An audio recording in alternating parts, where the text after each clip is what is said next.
नमस्कार स्वामी भक्तांनो, माझ्या स्वामीला अर्पण मराठी चॅनलवर तुम्हा सर्वांचं मनापासून खूप खूप स्वागत आहे. तर मंडळी, अनंत चतुर्दशी म्हणजे 10 दिवसाचे गणपती विसर्जन करण्याचा दिवस एवढीच माहिती अनेकांना असते. मात्र अनंत चतुर्दशीचं महत्त्व इतपतच मर्यादित नाही. हिंदू धर्मशास्त्रात जी काही अनेक व्रत वैकल्ये आहेत त्यापैकी हे एक व्रत आहे.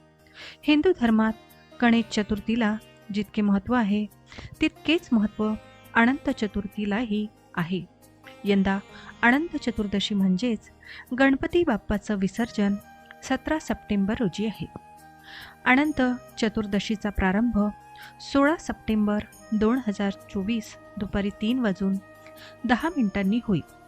तर 17 सप्टेंबर 2024 रोजी सकाळी 11:44 समाप्त होईल. उदय तिथीनुसार 17 सप्टेंबर रोजी अनंत चतुर्दशी साजरी केली जाईल. अनंत चतुर्दशीला पूजा मुहूर्त सकाळी 6:07 ते 11:44 पर्यंत आहे. भाद्रपद शुक्ल पक्षाच्या चतुर्थदशीला अनंत चतुर्दशी व्रत केले जाते. या दिवशी भगवान विष्णूची पूजा करून अनंत सूत्र बांधलं जाते. या व्रताशी निगडीत एक लोककथा आहे. पौराणिक ग्रंथानुसार प्राचीन काळी सुमंत नावाचे ऋषी होते. त्यांच्या पत्नीचे नाव दीक्षा होते. काही काळानंतर दीक्षाने एका सुंदर मुलीला जन्म दिला. तिचे नाव सुशीला होते. परंतु काही काळानंतर सुशीलावरून तिच्या आईची सावली नाहीशी झाली. आता ऋषींना मुलीच्या संगोपनाची चिंता वाटू लागली. म्हणून त्यांनी पुन्हा लग्न करण्याचा निर्णय घेतला. त्यांची दुसरी पत्नी आणि सुशीलाच्या सावित्र आईचे नाव कर्कशा होते. तिच्या नावाप्रमाणेच ती स्वभावाने कठोर होती. इकडे सुशीला मोठी होऊ लागली आणि तो दिवस आला जेव्हा ऋषी सुमंतला तिच्या लग्नाची काळजी वाटू लागली. खूप प्रयत्नानंतर सुशीलाचा कौंडिन्य ऋषीसोबत विवाह संपन्न झाला. पण इथेही सुशीलाला गरिबीचा सामना करावा लागला. त्यांना जंगलात भटकावे लागले. एके दिवशी तिने पाहिले की काही लोक अनंत देवाची पूजा करत आहेत आणि हातावर अनंत रक्षासूत्रही बांधत आहेत.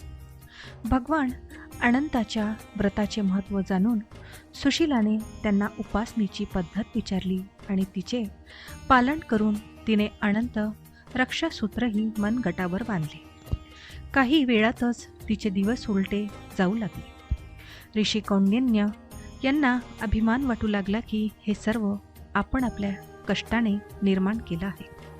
पुढच्या वर्षी अनंत चतुर्दशीला सुशीलाने अनंताचे आभार मानले, त्यांची पूजा केली आणि अनंत रक्षासूत्र बांधून घरी परतले. कौंडिन्यांनी हातात अनंत धागा बांधलेला पाहून तिला विचारले. सुशीलाने आनंदाने सांगितले की हे रक्षासूत्र अनंत देवाची पूजा करून बांधले आहे. त्यानंतरच आपले इतके चांगले दिवस आले आहेत. यावर कौंडिन्याला अपमान वाटू लागला की सुशीला आपल्या मेहनतीचे श्रेय तिच्या पूजेला देत आहे. त्यांनी तो धागा काढला. यामुळे भगवान अनंत क्रोधित झाले आणि काही वेळातच कौंडिन्य सिंहासनावरून जमिनीवर पडले. मग एका विद्वान ऋषींनी त्यांना त्यांच्या कृतीची जाणीव करून दिली आणि कौंडिन्यांना त्यांच्या कृत्याबद्दल पश्चाताप करण्यास सांगितले. त्यांनी सलग 14 वर्षे अनंत चतुर्दशीचे व्रत केले.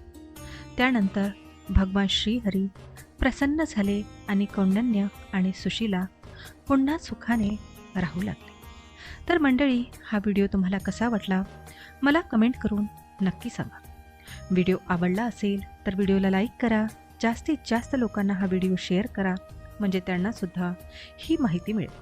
चला तर मग आजच्या व्हिडिओमध्ये एवढेच. मी तुम्हाला परत भेटते अशाच एका नवीन आणि माहितीपूर्ण व्हिडिओमध्ये.